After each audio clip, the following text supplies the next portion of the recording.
Hari ini saya menggunakan sesuatu yang lagi tren di dunia, yaitu menggunakan baju atau kaos warna hijau seperti Zelensky, di mana kita tahu di dunia barat atau sekutu atau Amerika, Zelensky adalah war hero. Saat ini dia diembung-embung sebagai war hero. Sementara bagi negara-negara yang sering diacak-acak sama Amerika, seperti negara-negara Timur Tengah seperti negara penghasil fosil oil, itu sangat membenci apapun yang Barat lakukan, sehingga begitu ada seorang yang bernama Putin menyatakan dirinya berperang melawan NATO oleh pihak Timur, dia dianggap war hero atau seorang Marvel, seorang superhero yang akan mengalahkan Thanos. Dan kita tahu Thanos itu adalah Amerika dan sekutunya. Jadi kita mau cerita sedikit mundur. Ada hal yang menurut saya penting untuk sahabat semua tahu, apa itu yang terjadi di dunia ini, atau dengan kata singkatnya adalah who run the world, atau siapa sih sesungguhnya yang menjalankan dunia ini. Yang ada yang menyebutnya New World Order dengan nama-nama lain, dan juga how the world work.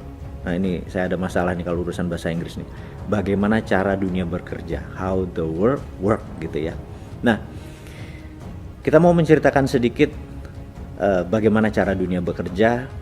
Mau nggak mau kita mundur sebentar ke tahun 30-an sampai tahun 40-an.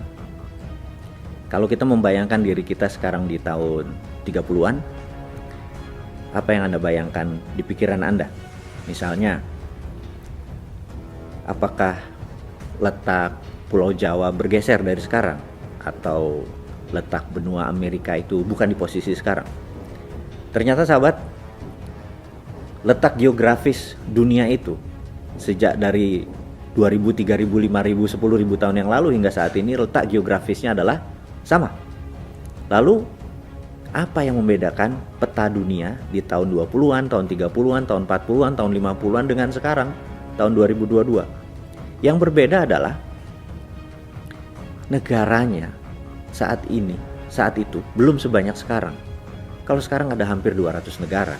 Waktu itu, di tahun 30-an, di tahun 20-an, Indonesia itu belum ada. China atau Tiongkok itu belum ada. Arab Saudi belum ada. Irak belum ada, gitu ya. Ada 100 negara belum lahir. Dan karena itu pertanyaannya, peta dunia itu seperti apa gitu ya? Maka jawabannya sangat sederhana. Peta dunia dulu ditentukan oleh negara-negara kolonialisasi yang mengkoloni. Misalnya di Afrika terbagi, di sini wilayah Belgia, di sini wilayah Spanyol, di sini wilayah Inggris, di sini wilayah Belanda gitu ya. Kemudian di sisi Asia juga sama. Jadi yang disebut peta dunia berbeda dengan peta dunia sekarang. Peta dunia sekarang berdasarkan negara. Kalau dulu berdasarkan negara yang mengkolonialisasi. Nah, di tahun 30-40 terjadi sebuah fenomena di mana Jerman menyerang Polandia di tahun 1938-39. Itulah yang disebut awal dari Perang Dunia Kedua.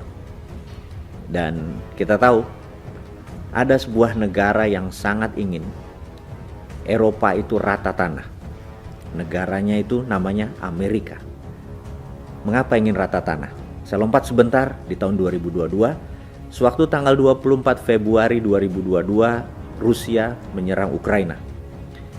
Seminggu setelah peristiwa itu terjadi, ada 7 pemimpin Afrika menyatakan, kami berharap perang dunia ketiga terjadi, perang militer terjadi di Eropa agar Eropa rata tanah. Kenapa 7 pemimpin Afrika tadi berkata begitu? Kalau Newman ya, kalau kita dapat mandat juga ngomong begitu, tapi nggak tahu yang sekarang ya. Sekarang makanya nggak nyampe mikirin begituan. Oke, kita lompat. Jadi kenapa pemimpin Afrika menyatakan kalau pengen perang dunia ketiga dan Eropa rata tanah? Sama seperti apa yang dipikiran Amerika di tahun 30 akhir atau tahun 40 itu, pengen Eropa rata tanah. Kenapa Amerika berpikir begitu? Kita mundur sebentar, mundur lagi ya. Belajar sejarah itu penting. Karena mengerti sejarah, Anda mengerti behavior, Anda mengerti masa depan, gitu ya. Kembali ke periode tahun 1900. Anda sekarang bayangkan, di masa itu juga 100 negara belum hadir. Semua wilayah itu tegang. Di daerah Brazil misalnya, Portugal ribut sama Belgia, ribut sama Spanyol, kemudian di Indonesia, Inggris sama Belanda, di Afrika, hampir semua negara Eropa yang mempunyai wilayah kolonialisasi ribut satu sama lain. Portugis dengan Spanyol, Spanyol dengan Perancis, Perancis dengan Belanda, Belanda dengan Inggris, dan lain sebagainya. Di semua wilayah dengan berbeda-beda friksinya. Nah, intinya tegang. Dan waktu itu Inggris tahun 1900 itu merasa mereka memerlukan namanya junior ally, atau negara yang tidak terlibat dalam konflik-konflik ini, dan terpikirlah sebuah negara junior yang namanya Amerika. Dan di approach lah tahun 1901, datang delegasi Inggris menawarkan ke parlemen dan pemerintahan Amerika waktu itu untuk menjadi ally, menjadi aliansi, menjadi sekutu Inggris. Kemudian waktu 1902 delegasi Amerika berkunjung ke Inggris, kemudian berkunjung ke Eropa. Dan sahabat semua dimanapun Anda berada, inilah dosa pertama dari Inggris yang membuat dunia saat ini terluka. Ini adalah dosanya Inggris sesungguhnya. Kenapa? Karena sejak delegasi Amerika itu kembali ke Amerika, mereka berkata, mereka rapat, mereka menyadari bahwa di Inggris, di Eropa, senjata itu masih satu-satu, door clack gitu ya, masih satu-satu. Sementara di zaman koboi 30 tahun sebelumnya atau 18 sekian perang saudara di Amerika itu sudah pakai revolver. Jadi kalau nembak ceklek door gitu ya. Untuk sekedar mengingat, kalau Anda nonton film The Last Samurai itu, kembaran saya di Tom Cruise itu ya. Kan Anda tahu dia terakhir di Samurai itu ditembak dengan brand gitu ya. Sudah revolver. Jadi teknologi senjata Amerika tuh sudah 30 sampai 50 tahun lebih maju dari Eropa.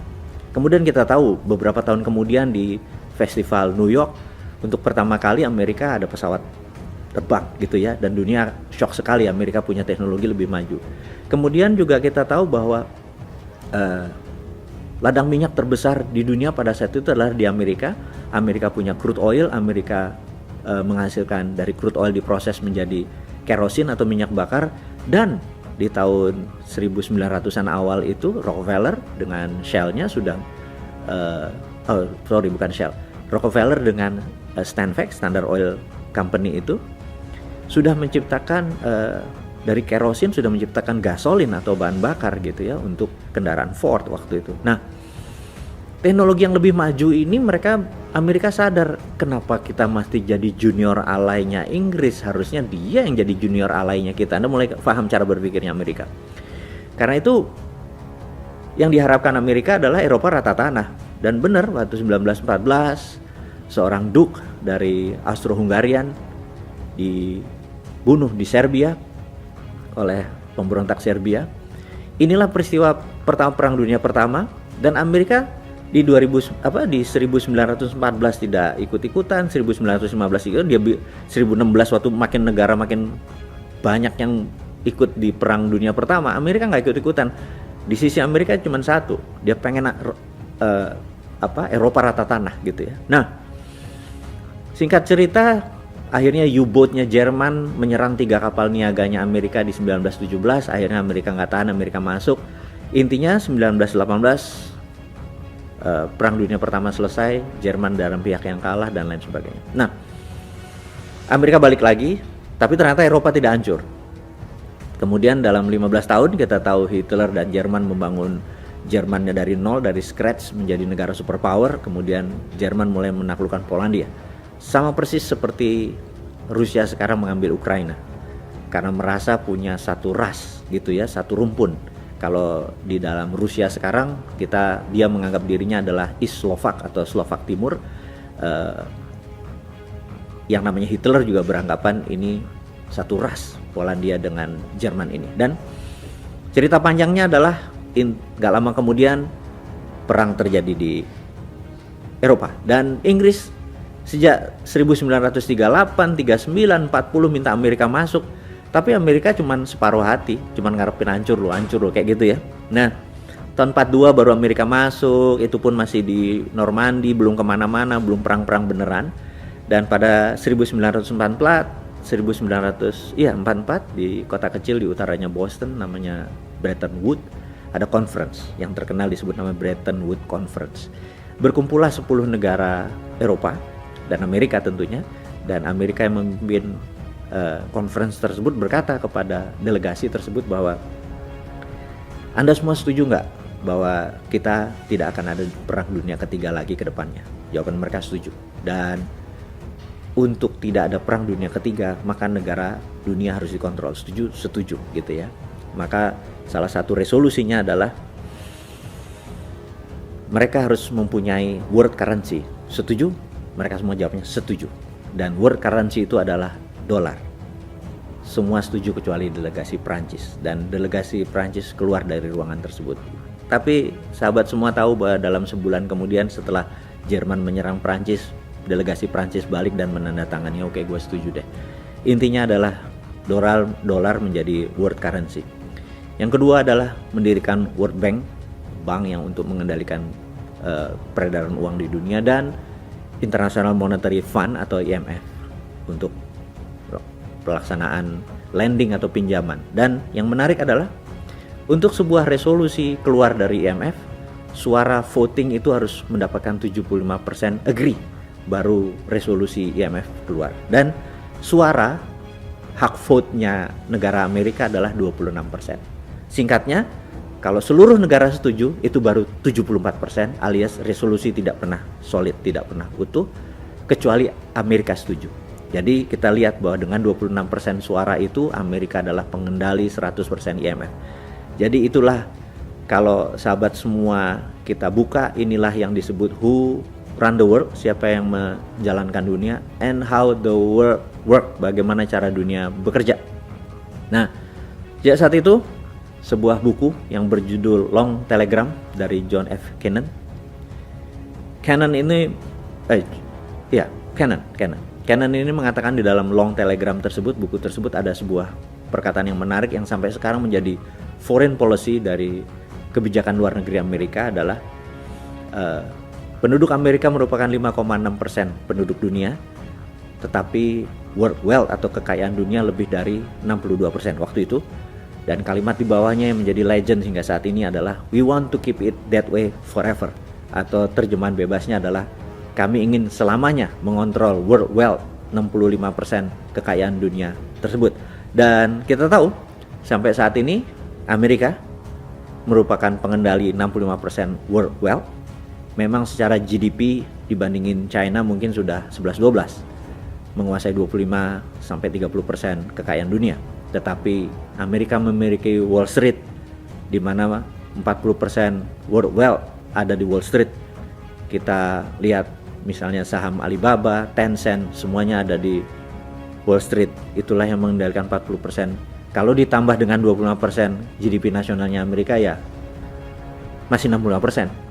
Jadi inilah yang menjadikan kita harus memahami who run the world, siapa yang menjalankan dunia. Bukan lagunya Beyonce ya, who run the world girl katanya ya. Ini bukan, ini who run the world adalah Amerika dengan konsepnya Barat. Kemudian world wealth masih dikuasai Amerika.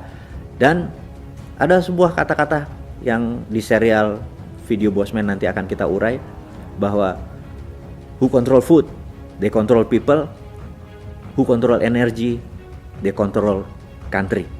Jadi jangan heran 80% energi dunia Amerika masih yang megang. Saya rasa itu dulu untuk hari ini. Terima kasih. Sukses buat Anda semua. Salam sehat.